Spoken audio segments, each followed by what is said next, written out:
Well, thank you so much, Jim, and good to be back, and welcome. You're not quite in my congressional district. It's slightly to the north here. If you go to downtown Orlando, I start about there and then go north into the suburbs, 3 counties, but welcome. And thank you for what you do. Some of you are in service to the nation, and we appreciate that so much. Some of you are contractors and in the simulation and modeling business. We appreciate your incredible innovation, your skill, your development of technologies that keep our military well prepared, trained, safe, and secure. I'm thinking back of some of the exhibits I saw this morning, just so many applications. And then some of you others are visiting. Those who happen to walk in the room and don't know where you are, I'm John Mica, Congressman, and this is the ITSEC conference.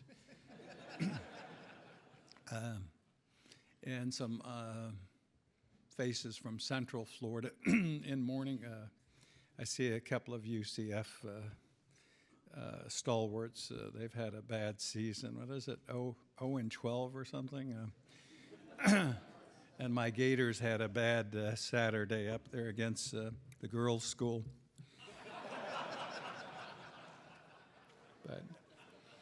But welcome. I hope you have a good stay. How many are from out of town? Raise your hand. Good. Oh, God. Economy's looking better here all the time. Well, stay, and it's great. I don't come out to iDrive that much. I came out last night for a dinner that didn't happen, but that's another story. We just wandered around restaurants meeting folks and saying hello. Bacon, finally we got him out of bed. He works with, he's a military attaché or aide to Congressman Randy Forbes, who didn't make it down here, but enjoyed seeing him. He's active with the congressman. And let me say, Randy does an incredible job leading the Simulation Caucus. Bobby, this is again a Bobby and John show. We end up here just about all the time, Bobby, but this is sort of unfair because I'm going to leave and I can't hear what he's going to say or rebuke it, so it's just not a fair situation. But I got a couple of remarks. First, I have to, they took Bobby and I around to see some of the floor today, and just commenting that from years back, and I got involved in this 20-some years ago, the applications for modeling and simulation were so limited, and where we have been and where we have come, as you walk the floor and see what's going on, it's just mind-boggling. And then it also sets the stage of where we want to go or where we will be in a few years. And that's exciting news. I can't help start this without remembering Earl Denton. Some of you knew Earl Denton, who was like Mr. Simulation in Central Florida. He passed away, and his widow was here, Carol. We gave him quite a send-off, but he lived and breathed the military and supporting simulation. I got to give his eulogy at Arlington, Fort Myers Chapel there not too long ago, but it's kind of strange for we from Central Florida to come here and not see Earl, but I know his presence is with us. And many of you, too, have dedicated your life and service to simulation. Let me get down to sort of the nitty-gritty. Where are we? I've predicted last year, Mica's predictions last year, that we would be more successful with the appropriations and the authorizations process. The authorization bill has been signed into law, and I think it's a pretty good piece of work, and I commend all of those that worked on it. One of the big things, and if you haven't gotten it, there are 10 reforms on acquisition. I summarized them, but you should get a list of these.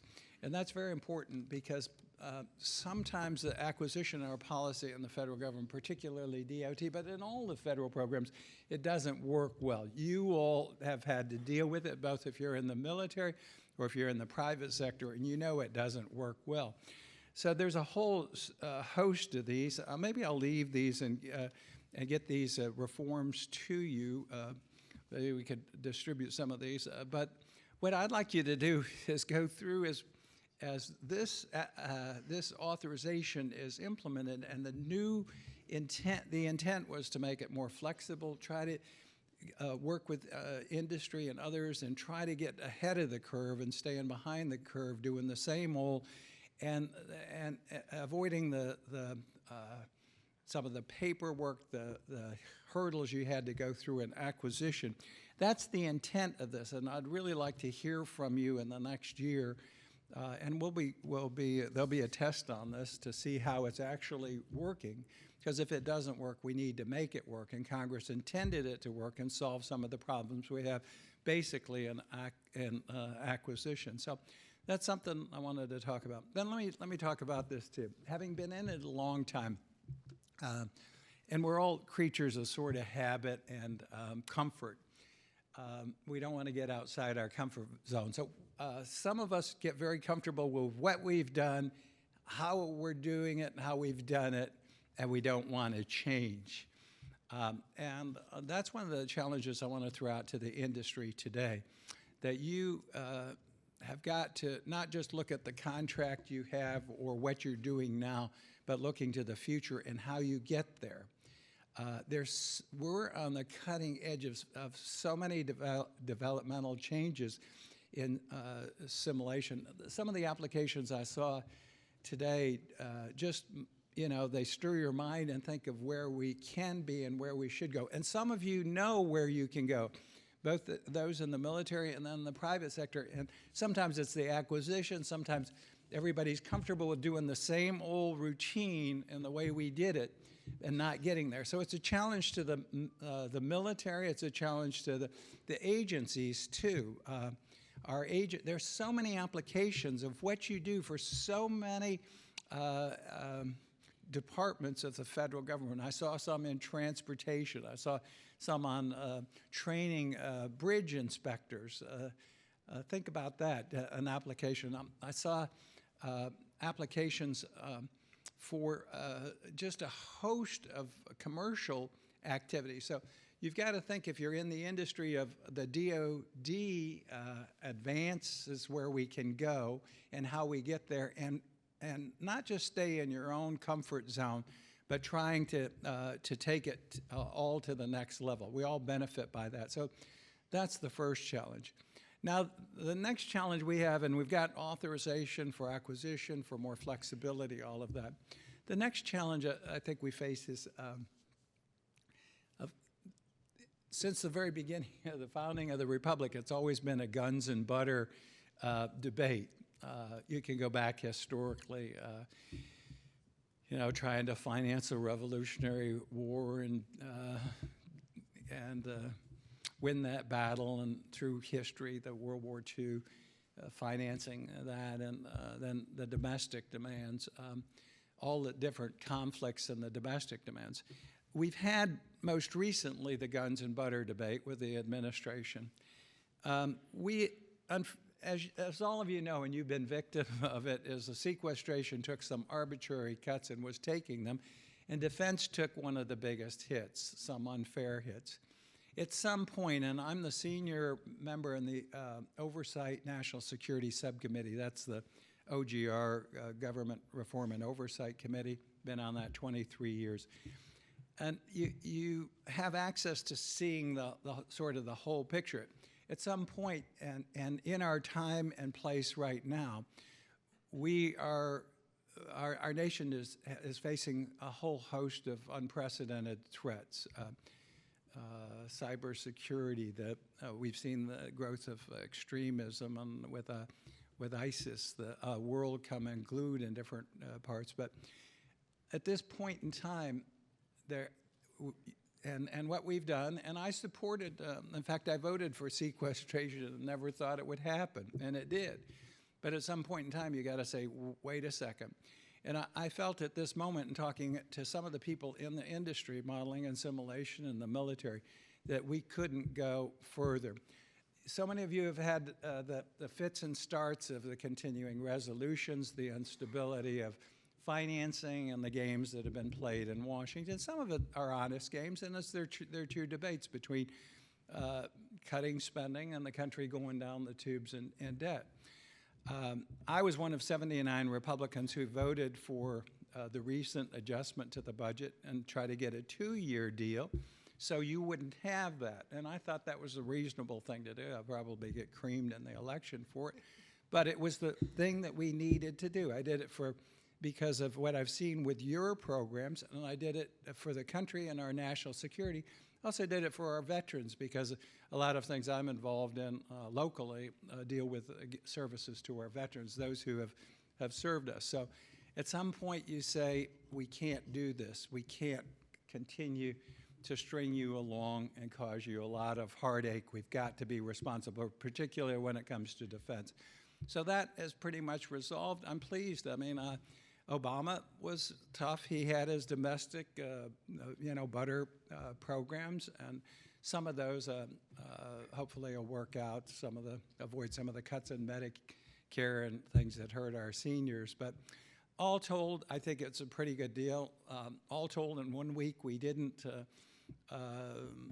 default on our obligations financially and appropriations, and all told, we didn't, which would have been horrible, is default on our national debt. Responsible things to do. But you all need to continue to make the case. I didn't see head of our National Simulation Center, Baptiste, here. But he talks about the glaze-over effect I've talked to you about before when he goes and talks to people about simulation on the Hill and other places. The glaze-over, they don't know whether it's simulation or stimulation or what. But you all have to bring your message to Washington, to members. Bobby and I know it well. Randy knows it well. And some folks know it well. But there are huge numbers of new members. About 2/3 of the members are new. And then staff, by the hundreds, thousands, are new. They have no idea about these programs. Too bad we can't just bring them all down here and have them spend a day or two and get educated. But you've got to, that's my last challenge, you've got to get involved. I brought General Maddox up for a day, and we did the March Through Hell, educating some of the members. But all the services need to get engaged in educating members of Congress and staff the importance, how we can save money. I saw so many examples out there, how you lead, how you save money in a tough budget time, how you can train better, how you can be better prepared. All the things we need to do, you can do, but you've got to educate folks on that. Well, that's all I have time for. I've got to, unfortunately, catch a flight to go back. I think I'm pretty optimistic. I think we'll finish the appropriations. I think you'll be pleased with that. I think we'll stop some of the hiccup approach to funding government. We've got a good authorization bill. Now we just all need to come together. There isn't anything we can't do by coming together, the industry, the military, looking at another challenge again, looking at all these applications out there and commercializations. I saw many examples today. You're headed in the right direction. But thank you for coming. Thank you for listening. And go Gators.